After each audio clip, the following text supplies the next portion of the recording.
والصلاة والسلام على سيد الأنبياء والمرسلين وعلى آله الطيبين الطاهرين وأصحابه الأكرمين أجمعين. أعوذ بالله من الشيطان الرجيم. بسم الله الرحمن الرحيم.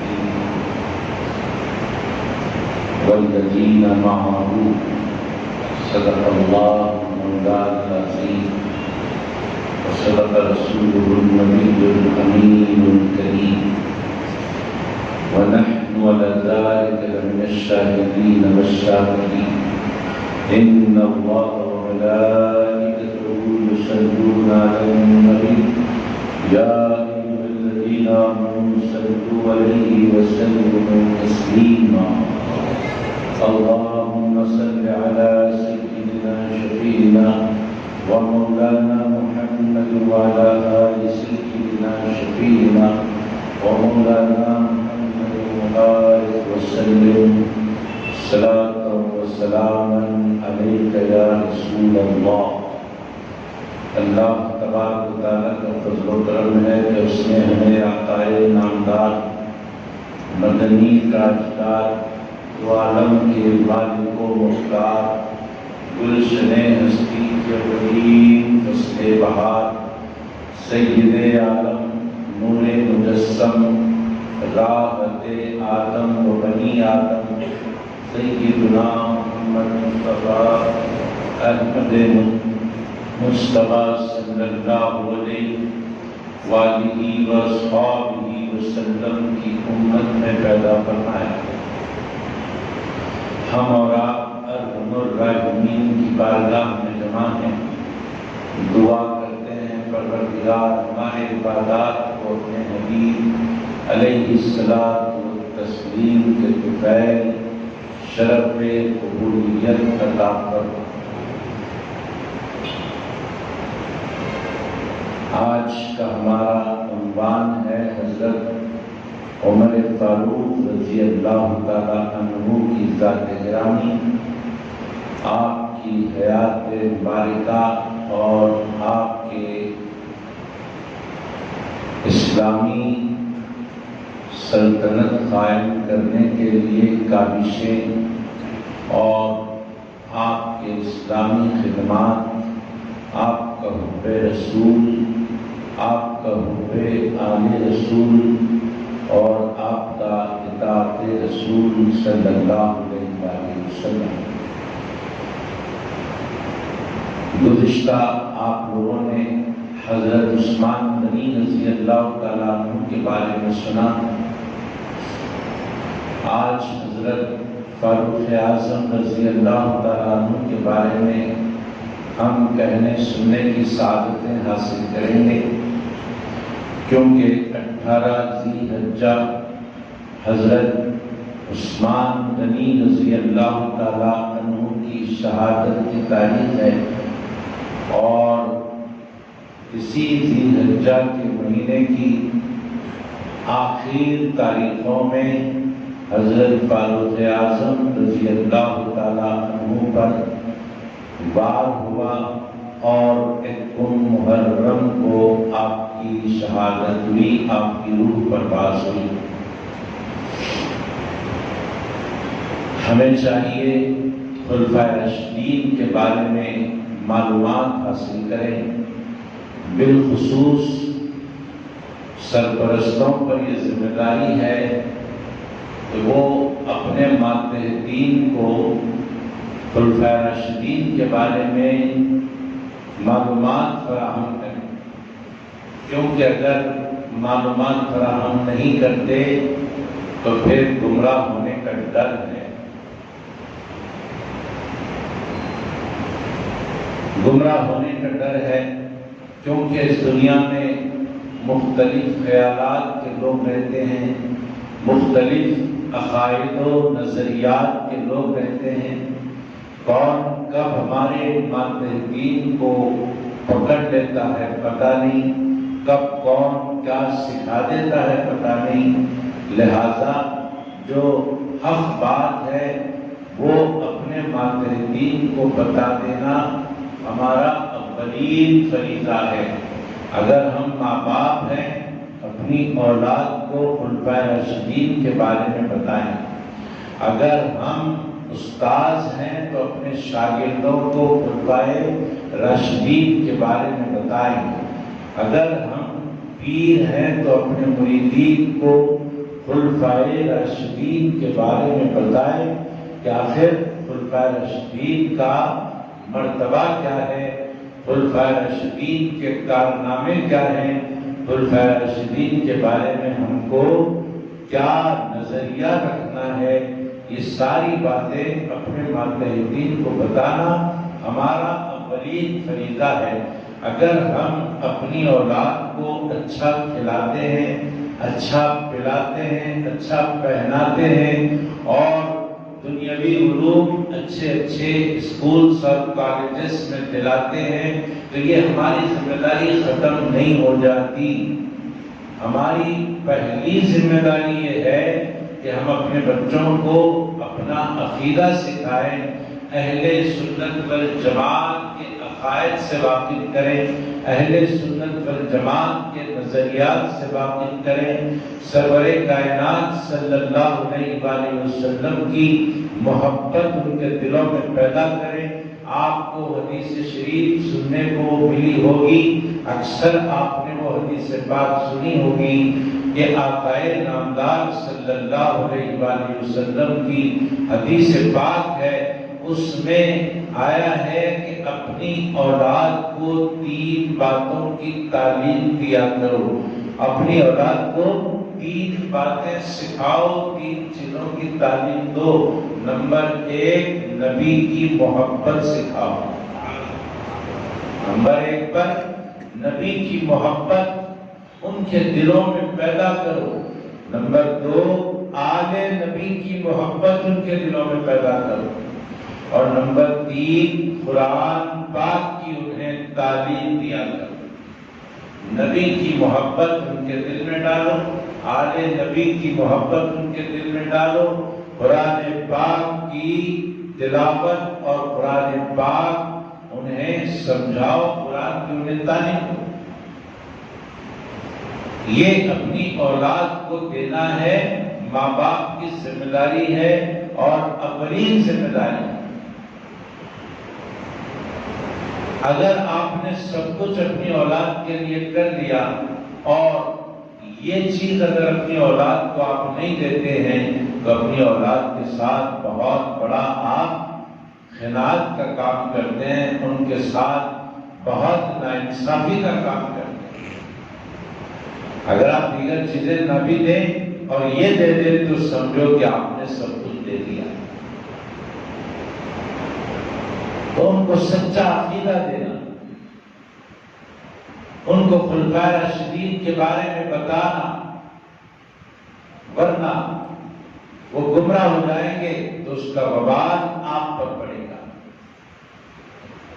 صدیق اکبر رضی اللہ تعالیٰ عنہ کے بارے میں بتانا کہ دیکھو صدیق اکبر رضی اللہ تعالیٰ عنہ کی یہ شان و عظمت ہے۔ فاروق اعظم کے بارے میں بتانا، دیکھو فاروق اعظم رضی اللہ تعالیٰ عنہ کی یہ شان و عظمت ہے۔ قرآن کریم میں ان حضرات کی تعریف یوں آئی، احادیث مبارکہ میں ان حضرات کو یوں سراہا گیا۔ ان کے بارے میں اپنی اولاد کو بتائیں، دینی اجتماعات میں لے جائیں، وہاں انہیں اس بات کی تعلیم اور تربیت ضرور مل جائے گی کہ خلفائے راشدین کیا ہے۔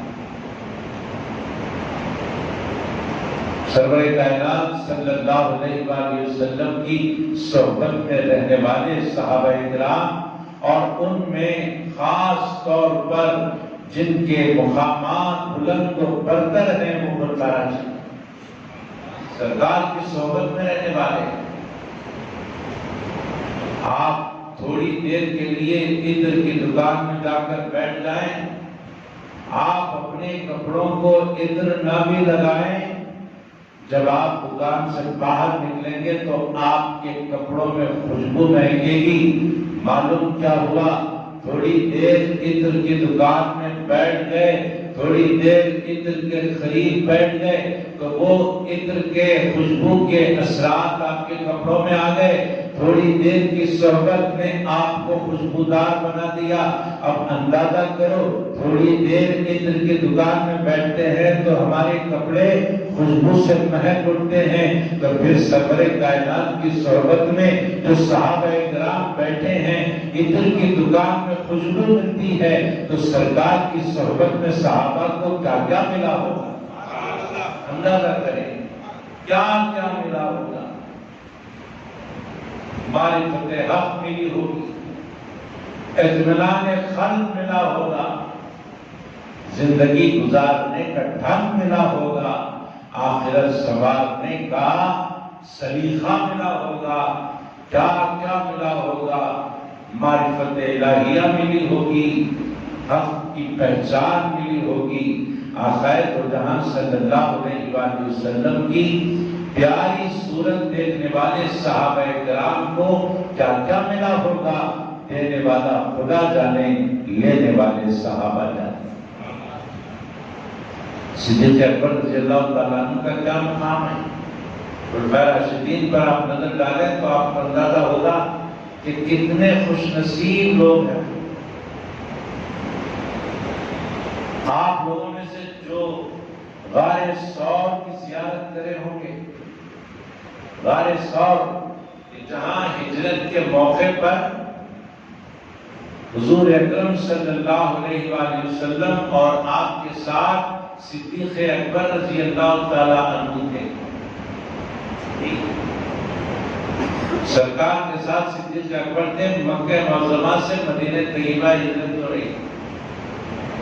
میں ان حضرات کی خوش نصیبی بتا رہا ہوں، ان حضرات کے مقدر بتا رہا ہوں۔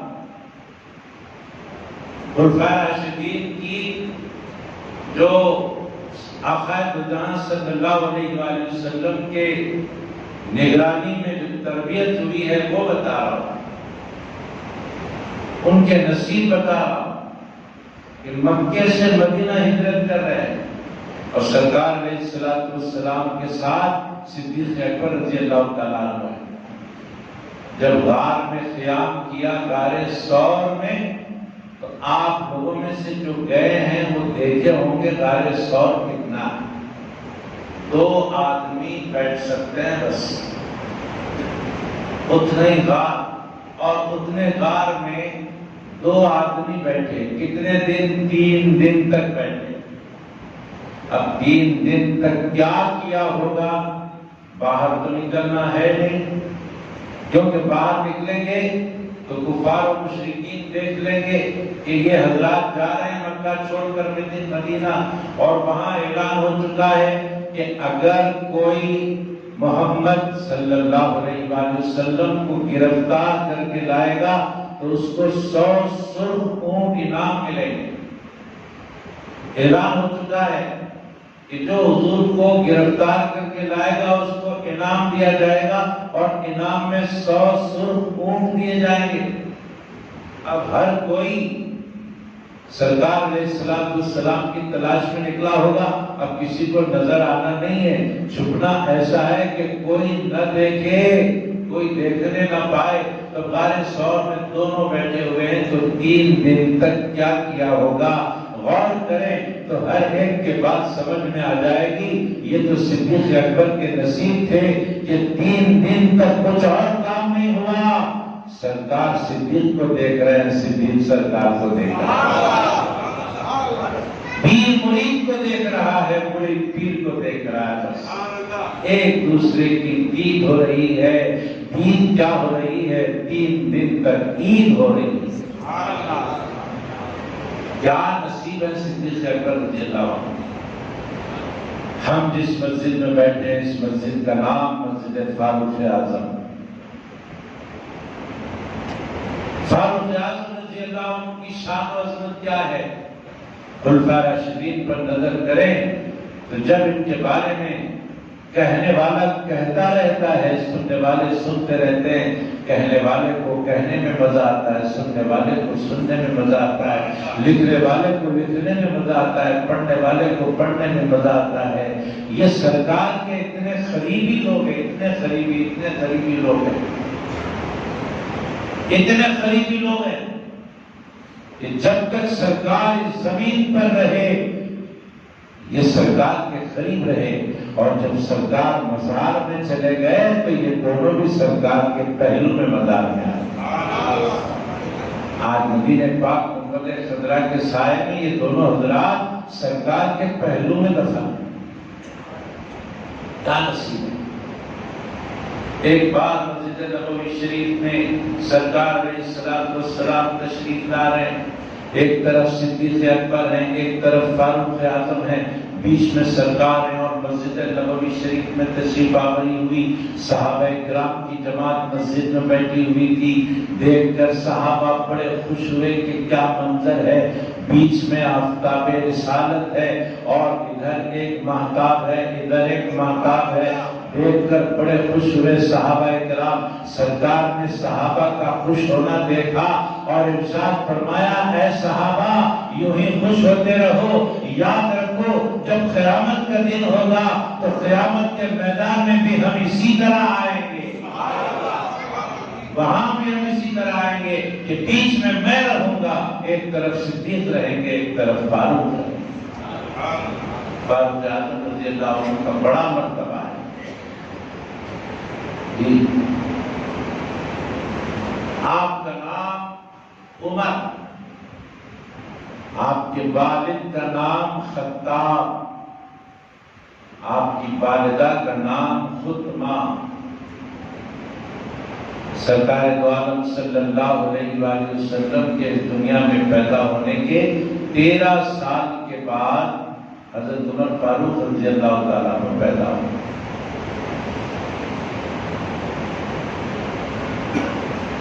پیدا ہوئے بڑے خاندان کے آدمی، مکے میں بہت ان کے خاندان کا اثر تھا،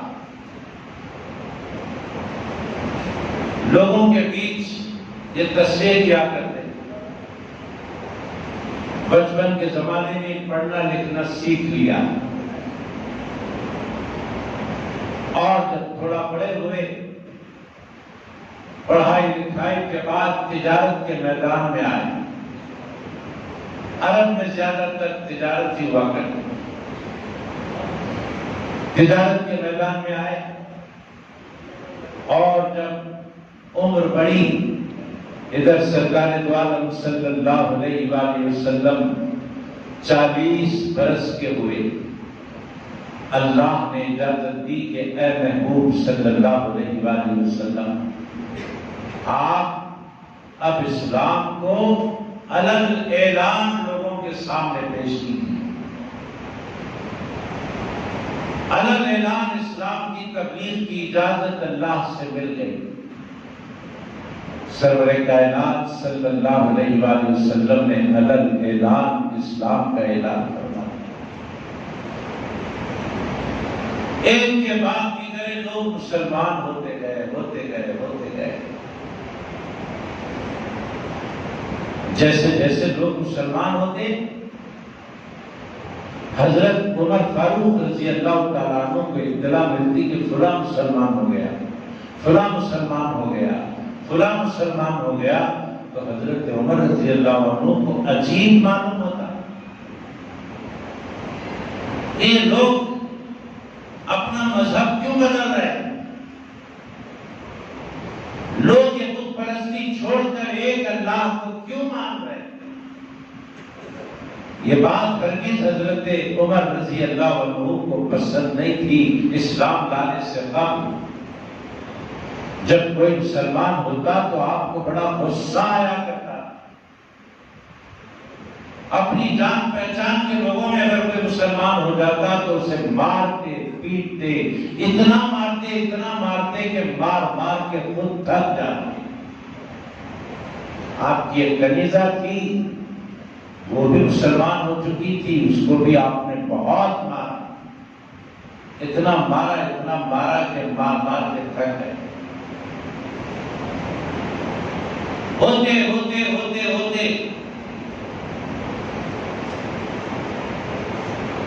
مسلمان ہوتے جا رہے لوگ، ایک کے بعد ایک اسلام میں آتے جا رہے ہیں۔ 38 مسلمان ہو گئے۔ 38 مسلمان ہونے کے بعد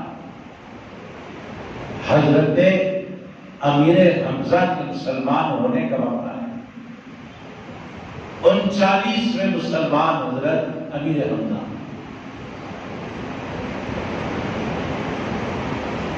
اللہ نے اسباب ایسے بنائے۔ آج ہم آنکھ کھولتے ہیں تو اسلامی ماحول میں کھولتے ہیں، ہمیں پتہ ہی نہیں کہ اسلام کیسے مشکلوں سے پھیلا۔ آنکھ کھولتے ہم کو اسلام مل گیا، اسلامی گھر میں ہم پیدا ہو گئے، ماں مسلمان، باپ مسلمان، ماحول پورا مسلمان، بستی پوری مسلمان، ہمیں بڑی آسانی سے اسلام مل گیا۔ ہمیں پتہ نہیں کہ یہ اسلام کتنی بڑی دولت ہے اور ہم سے پہلے والوں نے کتنے مسائل جھیل کر اسلام کو آگے پہنچایا ہے، ہمیں پتہ ہی نہیں۔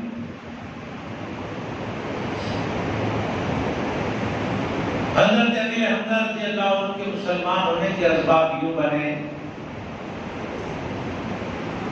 ایک بار سرکار دو عالم صلی اللہ علیہ وآلہ وسلم گزر رہے تھے، ابو جہل نے پتھر لے کر، نوکیلا پتھر لے کر سرکار کو مارا۔ آقا دو جہان صلی اللہ علیہ وآلہ وسلم کے بدن پاک پہ جہاں پتھر لگا وہاں سے خون نکلنا شروع ہوا، خون بہنا شروع ہوا۔ سرکار نے کسی سے نہیں فرمایا، سیدھے گئے اور کعبۃ اللہ کے پاس اللہ کی بارگاہ میں سجدہ ریز ہوئے۔ یہ منظر دیکھنے والوں نے دیکھا۔ اس وقت حضرت امیر حمزہ ابھی مسلمان نہیں ہوئے تھے، اسلام نہیں لائے، اور مکے میں بھی اس وقت وہ نہیں تھے، وہ شکار کے لیے گئے تھے۔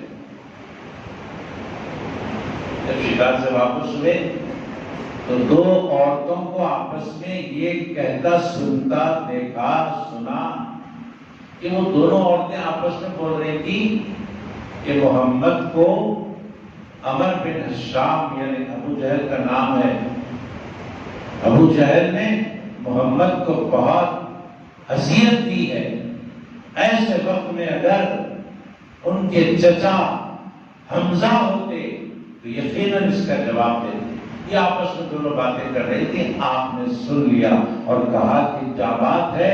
تو ان دونوں نے بتا دیا کہ حضور علیہ السلام کو ابو جہل نے پتھر پھینک کر مارا جس سے وہ زخمی ہو گئے۔ جو ہی معلوم ہوا حضرت امیر حمزہ رضی اللہ تعالیٰ عنہ چونکہ بڑے روبدار اور بڑے مکے کے سورما تھے، روب دبدبا مکے میں بہت لوگوں کا تھا، حضرت امیر حمزہ کا بھی تھا، حضرت عمر کا بھی تھا۔ جب تک حضرت عمر رضی اللہ تعالیٰ عنہ مسلمان نہیں ہوئے تھے، جتنے مسلمان تھے وہ سب چھپ چھپ کر اللہ کی عبادت کرتے تھے، چھپ چھپ کر رب کو سجدے کیا کرتے تھے کہ عمر کو کہیں معلوم نہ ہو جائے گا، معلوم ہو جائے گا تو پھر مار پیٹ ہوگی۔ اس طرح ڈرتے تھے حضرت عمر رضی اللہ عنہ سے۔ لیکن جب حضرت عمر رضی اللہ عنہ مسلمان ہو گئے، اس کے بعد صحن کعبہ میں سینہ تان کر مسلمان آئے اور عبادت کرنے لگے۔ حضرت عمر فاروق رضی اللہ تعالیٰ عنہ کا اعلان عام ہوا، اگر کسی کو ہمت ہے اپنے بچوں کو یتیم کرنا چاہتا ہے تو آئے اور عمر کا مقابلہ کرے، اپنی بیوی کو بیوہ بنانا چاہتا ہے تو آئے اور عمر کا مقابلہ کرے۔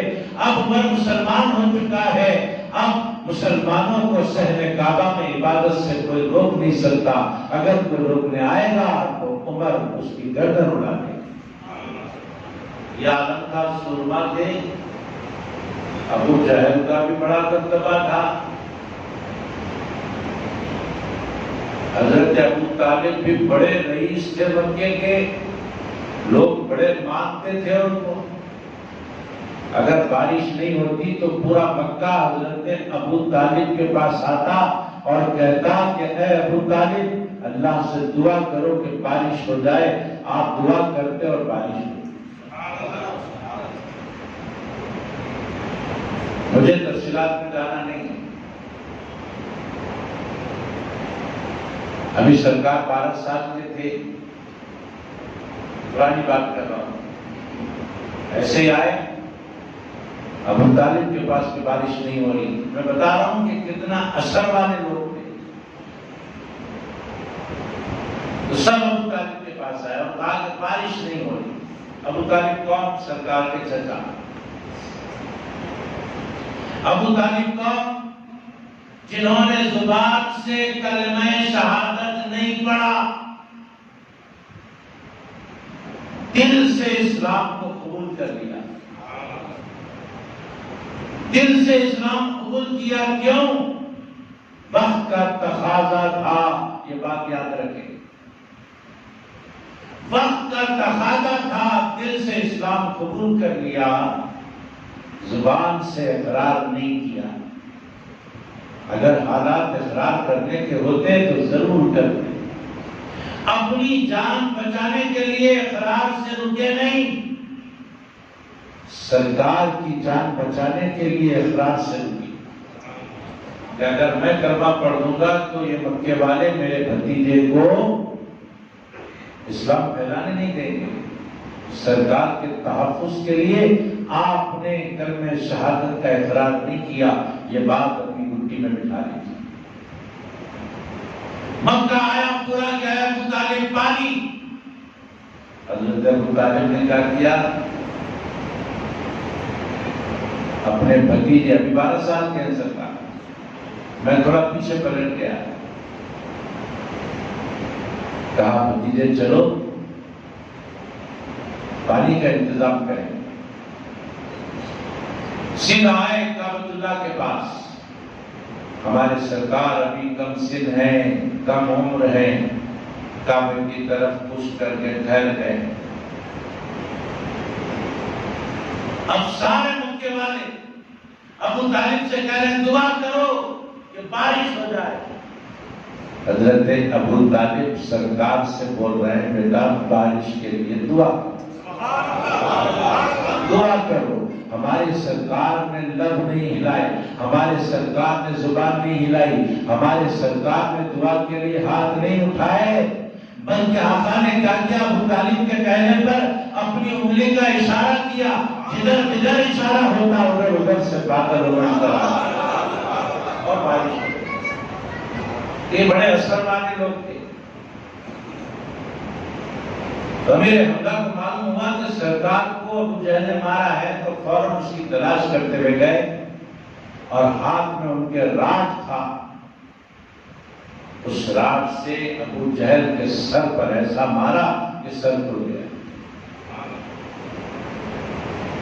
اس راڈ کو کمان بولتے ہیں، کمان پٹا. مارا، سر ٹوٹ گیا.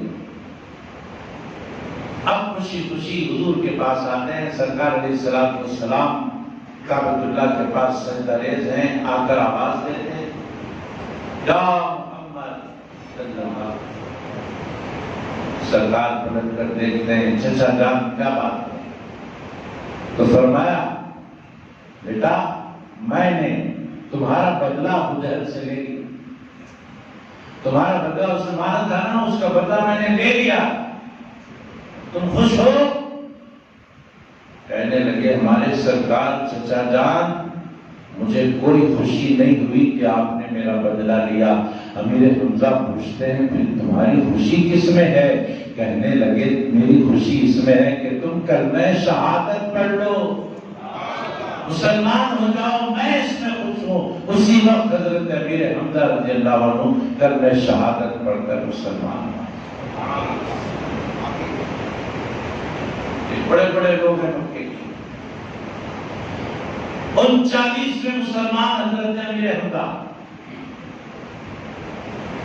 اب سرکار دو عالم صلی اللہ علیہ وآلہ وسلم چاہتے تھے کہ اسلام تیزی سے پھیلے، تیزی سے پھیلے، تیزی سے پھیلے. آقا دو جہاں صلی اللہ علیہ وآلہ وسلم نے اللہ سے دعا کی کہ مولا ایک بہادر تو آ چکا ہے اور ایک بہادر عطا فرما. اے اللہ مکے میں اور دو سرما رہتے ہیں، ایک عمر بن حشام ہے جو ابو جہل ہے، ایک عمر بن خطاب ہے جو فاروق اعظم۔ اے اللہ ان دونوں میں سے ایک اور دے دے، دونوں میں سے کسی کو بھی دے دے، تاکہ امیر حمزہ کے ساتھ ایک جوڑی دار ہو جائے اور یہ دونوں کی مدد سے اسلام تیزی سے پھیلنے لگے۔ اللہ تبارک و تعالیٰ نے دعا قبول فرمائی، حضرت عمر بن خطاب رضی اللہ تعالیٰ عنہ کے اسلام لانے کے حالات بن گئے۔ یہ ایسا وقت تھا جبکہ حضرت عمر ننگی تلوار لیے پھر رہے تھے کہ 39 ہو چکے، اب 40واں نہیں ہوگا۔ اب ختم، اسلام پھیلانے والے نبی کو ہی میں ختم کر دوں گا، اب اسلام پھیلے گا ہی نہیں، 40واں ہوگا ہی نہیں۔ ادھر اللہ فیصلہ کر کے بیٹھا ہے کہ اے عمر 40واں تو خود ہونے والا ہے، اے عمر 40واں تو خود ہونے والا ہے۔ اسباب ایسے بنے کہ قتل کے ارادے سے جا رہے تھے سرکار علیہ الصلوۃ والتسلیم، راستے میں روکنے والے نے کہا روک کر کہاں جا رہے ہو، بڑے غصے میں نظر آ رہے ہو؟ کہا محمد کا فیصلہ کرنے جا رہا ہوں صلی اللہ علیہ وسلم۔ تو کہنے والے نے کہا کہ تمہارے گھر والے، تمہارے گھر کے رہنے والے، تمہاری بہن، تمہارے بہنیں مسلمان ہو چکے، پہلے ان کی تو خبر لو۔ ٹھیک ہے ایسا ہے تو سیدھے اپنی بہن کے گھر گئے، جانے تک دیکھا کہ گھر سے قرآن کی تلاوت کی آواز آ رہی، قرآن کی تلاوت کی آواز دستک دی، بہن سمجھ گئی کہ بھائی آیا ہے، فوراً قرآن بند کر دی، دروازہ کھولا، بولے کیا بات ہے، کیا آواز آ رہی تھی؟ کہا قرآن کی تلاوت کر رہے تھے۔ کیوں؟ ہم مسلمان ہو چکے ہیں۔ اچھا، اتنا مارا کہ تھک گئے مار کر، لیکن بہن ہرگز مار کھا کر نہیں کرتی۔ کیوں؟ اسلام کا نشہ چل گیا تھا جو اترنے والا نہیں۔ اپنی بہن کی استقامت دیکھ کر بھائی پوچھتا ہے بہن آخر تجھے اتنا مضبوط کس نے بنا دیا؟ تو کہا کلمہ شہادت نے بنا دیا، اتنا مضبوط بنا دیا کہ تو جان بھی لے لے، میں دامن رسالت چھوڑنے والی نہیں ہوں۔ تو کہا اچھا جب ایسی بات ہے تو میں بھی مسلمان ہو جاتا ہوں۔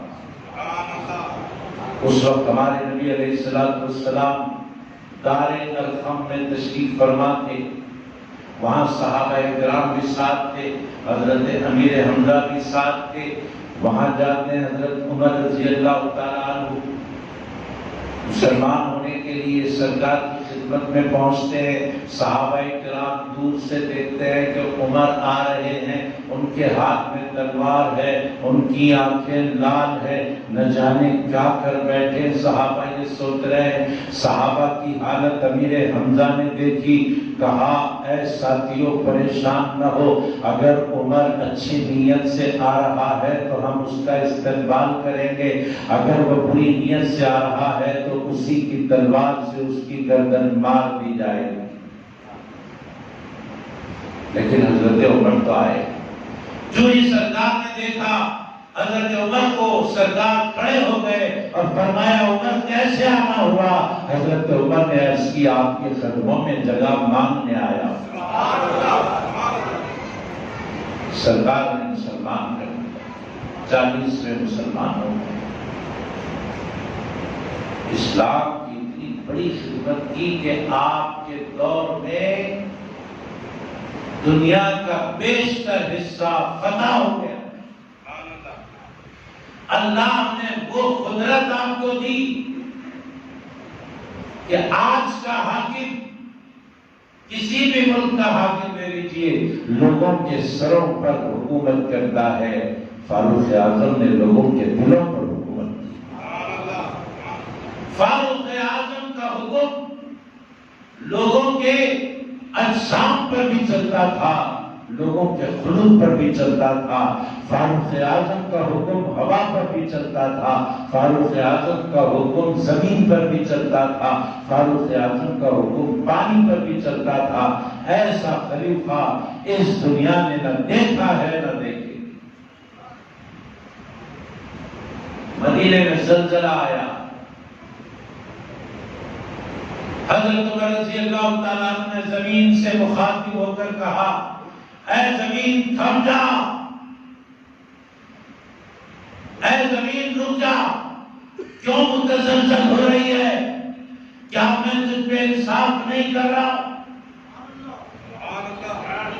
جیسے ہی مخاطب ہو کر زمین سے فرمایا رک جا، تھم جا، خدا کی قسم اس کے بعد سے آج تک مدینے میں زلزلہ نہیں آیا۔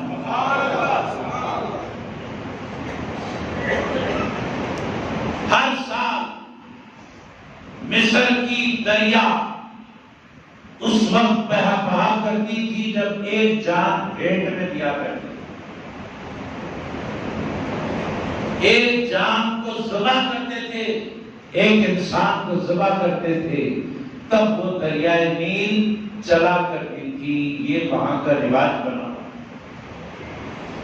حضرت فاروق اعظم رضی اللہ تعالیٰ عنہ خلیفہ ہوئے، لوگوں نے کہا کہ ایک جان دینا ہے۔ حضرت سرکار فاروق اعظم نے فرمایا کوئی جان دینے کی ضرورت نہیں ہے، میں چٹھی لکھ کر دیتا ہوں، وہ چٹھی سوکھی دریا میں ڈال دو۔ چٹھی پر لکھا، اے دریا اگر تو اپنی مرضی سے بہتی ہے تو تیری ہمیں کوئی ضرورت نہیں ہے، اگر تو اپنی مرضی سے بہتی ہے تو تیری ہمیں کوئی ضرورت نہیں ہے۔ یہ چٹھی جس پر فاروق اعظم نے دستخط فرمائی، دستخط کی برکت دیکھو، لے جا کر چٹھی سوکھی دریا میں ڈالی گئی، جو ہی چٹھی پڑی دریا جاری ہونا شروع ہو گیا۔ دیکھا آپ نے کیا خلافت ہے، یہ کیا خلیفہ ہے؟ کس کے خلیفہ ہے؟ سرکار دو عالم کے خلیفہ، وہ سرکار دو عالم علیہ الصلوۃ والتسلیم جنہوں نے فرمایا تھا میرے دو وزیر آسمانوں میں ہے، دو وزیر زمین میں ہے۔ پوچھا گیا سرکار وہ کون ہے؟ فرمایا جبریل و میکائیل آسمانوں کے وزیر ہیں، ابو بکر و عمر زمین کے وزیر، ابو بکر و عمر زمین کے میں وزیر ہیں۔ اشارتاً سرور کائنات نے سب کو یہ بتا دیا اشارے میں کہ وزیر بادشاہ کے ہوتے ہیں، عام آدمی کے نہیں ہوتے۔ جب میرے وزیر وہاں بھی ہیں یہاں بھی ہیں تو اشارے میں سمجھ لو اللہ نے مجھے وہاں کی بھی بادشاہت دی ہے، یہاں کی بھی بادشاہت دی ہے، میں وہاں کا بھی بادشاہ ہوں، یہاں کا بھی بادشاہ ہوں۔ یہ اللہ کی دی ہوئی بادشاہت ہے۔ حاضرین محترم، آگ پر حکومت، پانی پر حکومت۔ اگر کسی نے کہا کہ لاوا ابل پڑا ہے اور شہر کی طرف آگ آ رہی ہے، حضرت فاروق اعظم رضی اللہ عنہ نے اپنا خمیس اتارا اور فرمایا کہ یہ خمیس لے جا کر آگ کے سامنے ڈال دو۔ جب وہ خمیس فاروق اعظم کی لے جا کر آگ کے سامنے ڈالی گئی تو آگ وہاں سے پلٹ گئی۔ کیا ہے یہ؟ خلافت راشدہ کا اثر ہے۔ یہ سرکار دو عالم کے خلفاء کی بات ہو رہی ہے، کوئی عام لوگوں کی بات نہیں ہو رہی ہے۔ یہ تو ان کے مراتب ہے، ان کا عشق رسول دیکھیں بھی تو ایسے ہی، ان کا اتباع رسول بھی دیکھیں تو ایسا ہی ہے، ان کا اطاعت رسول بھی دیکھیں تو ایسا ہی ہے، ان کا محبت آل رسول بھی دیکھیں تو ایسا ہی ہے۔ حاضرین محترم، ہمیں اپنے اسلاف کو سمجھنے کی ضرورت ہے، ہمیں خلفائے راشدین کو سمجھنے کی ضرورت ہے اور اپنی آل اولاد کو سمجھانے کی ضرورت ہے تاکہ انہیں معلوم ہو جائے صدیق اکبر کون ہے، فاروق اعظم کون ہے، عثمان غنی کون ہے، مولا علی کون ہے۔ وصلی اللہ تعالی علیہ خلقہ ونور عرشہ سیدنا محمد وعلی آلہ واصحابہ اجمعین والحمد للہ رب العالمین۔ عمران، عائشہ تبسم، فریدہ بیگم، نذیر میاں، زینہ بیگم، اعجاز اللہ تعالیٰ ان سب کو صحت کاملہ عطا فرمائے۔ واخر دعوانا الحمدللہ رب العالمین۔